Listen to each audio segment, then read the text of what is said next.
سب سے اہم ضرورت ہے۔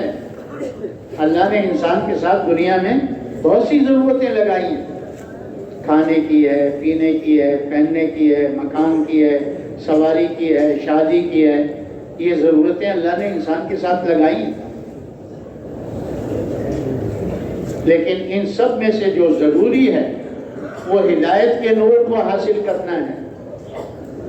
یہ کھانے سے بھی پہلے ضروری ہے، پینے سے بھی پہلے ضروری ہے، مکان کپڑے سے بھی پہلے ضروری ہے، مکان سے بھی پہلے ضروری ہے، سواری سے بھی پہلے ضروری ہے۔ اس لیے کہ اگر باقی ضرورتیں پوری نہیں ہوئیں تو زیادہ سے زیادہ انسان مر جائے گا۔ کھانے کے لیے پینے کے لیے نہیں تھا، بھوک پیاس سے مر گیا۔ یہ سر چھپانے کے لیے جھونپڑا نہیں تھا، کپڑے نہیں تھے، سردی گرمی میں مر گیا، لیکن اس کی وجہ سے جہنم میں نہیں جائے گا۔ لیکن اگر ہدایت کے نور کے حاصل کیے ہوئے بغیر مر گیا تو سیدھا کدھر جائے گا؟ بولو کدھر جائے گا؟ سیدھا جہنم میں جائے گا۔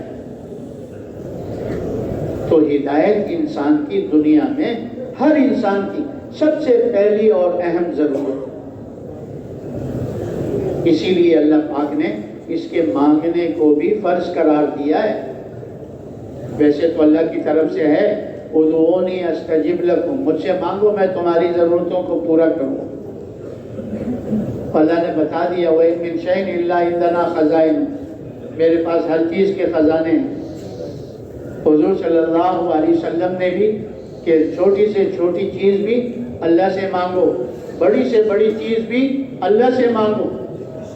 یہاں تک فرمایا اگر تمہارے جوتے کا تسمہ بھی ٹوٹ جائے وہ بھی کس سے مانگو؟ اللہ سے مانگو۔ لیکن ہدایت کے مانگنے کو اللہ نے فرض قرار دیا ہے۔ ہم نماز کی ہر رکعت میں سورہ فاتحہ پڑھتے ہیں، اللہ کی حمد و ثنا کرنے کے بعد کیا مانگتے ہیں اللہ سے؟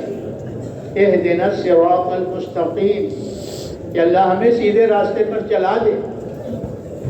وہ راستہ کن کا ہے؟ انعمت علیہم، جن پر تو نے انعام کیا۔ وہ کون لوگ ہیں؟ نبیین، صدیقین، شہداء، صالحین۔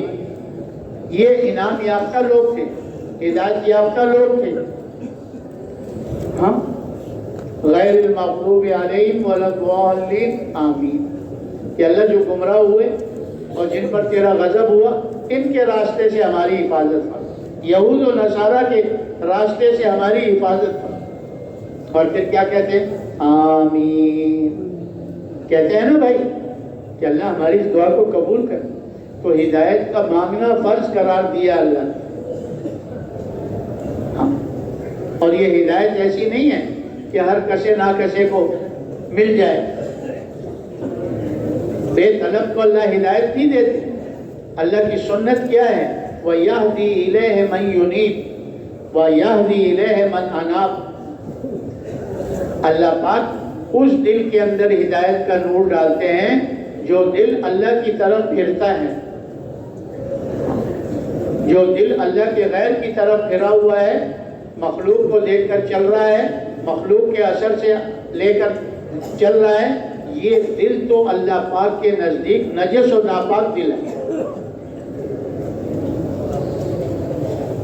اس دل میں اللہ ہدایت کا نور ڈالتے ہیں جو دل اللہ کی طرف پھرتا ہے۔ اللہ قادر ہے، اللہ طلب پر بھی دے دے، بے طلب بھی دے دے، اس کی قدرت ہے۔ لیکن اللہ کی سنت کیا ہے؟ وَيَهْدِي إِلَيْهِ مَن يُنِيبُ وَيَهْدِي إِلَيْهِ مَنْ أَنَابَ۔ جب بندہ انابت اختیار کرتا ہے اللہ اس کے سینے میں دل میں ہدایت کا نور ڈالتے ہیں اور پھر سینے کو اسلام پر چلنے کے لیے کھول دیتے ہیں۔ اسلام پر چلنے کے لیے اللہ کھول دیتے ہیں۔ تو اللہ تبارک و تعالیٰ نے ہر زمانے میں ہدایت کی محنت کے لیے نبیوں اور رسولوں کو بھیجا۔ جب قومیں گمراہ ہو جاتی، ہدایت والا راستہ چھوڑ دیتی، دین والا راستہ چھوڑ دیتی، اللہ ان میں نبی اور رسول بھیج دیتے۔ اور نبی آ کر سب سے پہلے 3 نفی اس بات کرتے تھے۔ اللہ کی ذات و صفات کا اس بات کرتے تھے اور مخلوق کی نفی کرتے تھے کہ جو مخلوق ہے نا یہ کچھ بھی نہیں ہے، ان سے کچھ بھی نہیں ہے، یہ کچھ بھی نہیں کر سکتے، کرنے والے کون ہیں؟ اللہ کی ذات و صفات کا اس بات کرتے ہیں۔ لا الہ الا اللہ ان کی دعوت کی بنیاد تھی، تاکہ انسان کے جو دل کا رخ مخلوق کی طرف پھرا ہوا ہے، کیونکہ وہ اپنی زندگی کا بننا اس میں سمجھ رہا ہے، دیکھ رہا ہے، اور یہ دھوکے میں ہے، یہ اپنے رخ کو صحیح کر لے کہ زندگی کے بنانے والا کون ہے۔ ہدایت کی سب سے بڑی نشانی کیا ہے کہ اس کے ملنے سے پہلے انسان اپنی زندگی کا بننا اس مخلوق میں، اس دنیا کے ٹھیکروں میں سمجھتا ہے، اور جب دل کے اندر ہدایت کا نور ڈالتے ہیں اللہ پاک تو اپنی زندگی کا بننا کس میں دیکھتا ہے کہ میری زندگی کون بنا رہا ہے، میرے گھر والوں کی زندگی کون بنا رہا ہے، سارے انسان ہے، ساری مخلوقات کی زندگی بنانے والا کون ہے، یہ ہدایت کے نور سے نظر آتا ہے۔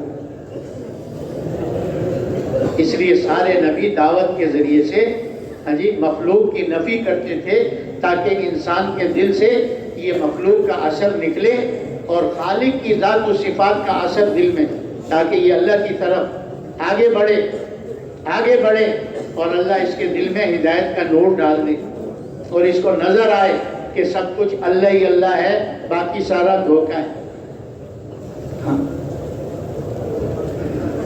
اور دوسری نفی اس بات یہ کرتے تھے کہ دنیا کی نفی آخرت کا اس بات کہ دنیا پانی ہے، اس میں جو کچھ بنا ہوا ہے یہ ایک دن ختم ہو جائے گا، اس دنیا میں سے کوئی چیز باقی نہیں رہے گی، اور دنیا میں انسان آیا ہے تھوڑے سے وقت کے لیے آیا ہے، یہاں ہمیشہ رہنے کے لیے نہیں آیا،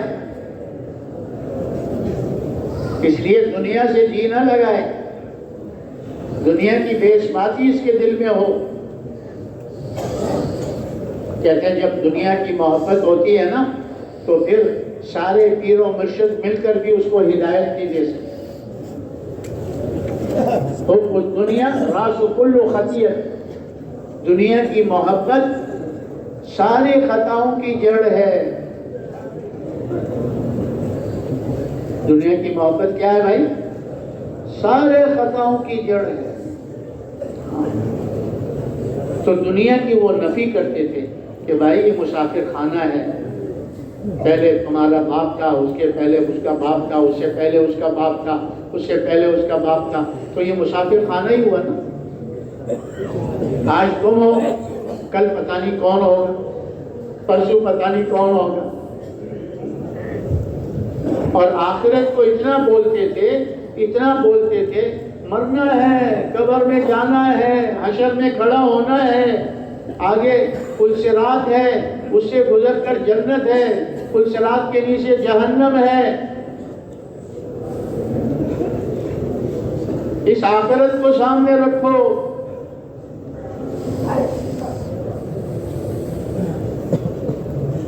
یہ دنیا تمہارے لیے پیدا کی گئی ہے، لیکن تم کو دنیا کے لیے نہیں بنایا، تم کو اللہ نے آخرت کے لیے بنایا۔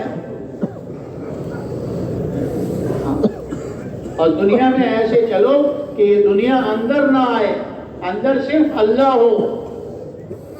اگر یہ اندر آ گئی دنیا تو جیسے کشتی ہے نا، وہ اس دنیا پانی کے بغیر کشتی نہیں چلتی، کشتی کے لیے پانی ضروری ہے، ایسے انسان کے لیے یہ سارے نقشے ضروری ہیں، اس کے بغیر انسان کا جینا دنیا میں نہیں ہو سکتا۔ لیکن کشتی میں اگر پانی آ جائے تو کیا ہوگا؟ بولو بولو بولو بولو، ڈوب جائے گی۔ ایسی اگر یہ دنیا اندر آ گئی تو پھر انسان گیا، انسان گیا۔ تو آخرت کو اتنا بولتے تھے کہ آخرت کو سامنے رکھو، جنت کو، دوزخ کو، پل صراط کو، قیامت کو، قبر کو، حشر کو، ان کو یاد رکھو۔ جب آدمی آخرت کو بھول جاتا ہے نا پھر دنیا میں تماشے کرتا رہتا ہے۔ جس کو آخرت یاد ہوتی ہے نا، وہ آنکھ اٹھاتے ہوئے بھی دیکھتا ہے اللہ کا کیا حکم، زبان کھولتے ہوئے بھی دیکھتا ہے اللہ کا کیا حکم، پیر قدم اٹھاتے ہوئے بھی سوچتا ہے اللہ کا کیا حکم۔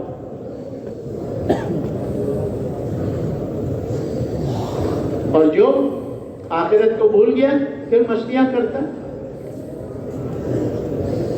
یہ جو اللہ نے خواہشات رکھی ہیں نا، یہ امتحان کے لیے ہے۔ ان خواہشات کے پورا کرنے پر اللہ نے پابندی لگائی ہے کچھ۔ جی ہاں، یہ خواہشات دنیا میں پوری نہیں ہوں گی، یہ خواہشات کو اللہ جنت میں پوری کرے گا۔ یہ دنیا تو اتنی چھوٹی سی ہے، اتنی تھوڑی سی ہے، ایک انسان کی ایک خواہش کو پورا نہیں کر سکتا۔ کون سا انسان ہے مرنا چاہتا ہے؟ کہ وہی مرنا چاہتا ہے؟ نہیں مرنا چاہتا، لیکن زندگی کے ساتھ اللہ نے موت کو جوڑا ہوا ہے۔ کون جوان ہے جو بوڑھا ہونا چاہتا ہے؟ آپ بوڑھا ہونا چاہتے ہیں؟ جوان ہی رہو، لیکن دنیا میں جوانی کے ساتھ اللہ نے بڑھاپے کو جوڑا ہوا ہے۔ کون صحت مند ہے بیمار ہونا چاہتا ہے؟ لیکن اللہ نے صحت کے ساتھ بیماری کو جوڑا ہوا ہے۔ ہاں، یہ خواہشات کو اللہ جنت میں پوری کرے گا۔ ہمیشہ کی زندگی، ہمیشہ کی جوانی، ہمیشہ کی صحت۔ ہاں، لیکن جس کو یہ پتا ہو کہ دنیا آخرت کی کھیتی ہے، جو بوؤں گا وہی کاٹوں گا، تو نبی آ کر یہ بات سمجھاتے تھے۔ ہاں، یہ دنیا جو ہے نا، یہ زہر نما اژدہا ہے، اس کو پکڑنے کا طریقہ سیکھ لو، ورنہ یہ تمہیں ڈس دے گی۔ اور دنیا کا ڈسا ہوا پانی بھی نہیں مانگتا، دنیا کا ڈسا ہوا تڑپتے تڑپتے چلا جاتا ہے، پانی بھی نہیں مانگتا۔ تو دنیا کی اتنی نفی کرتے تھے کہ دنیا کے دھوکے کے گھر سے دل اٹھ جائے۔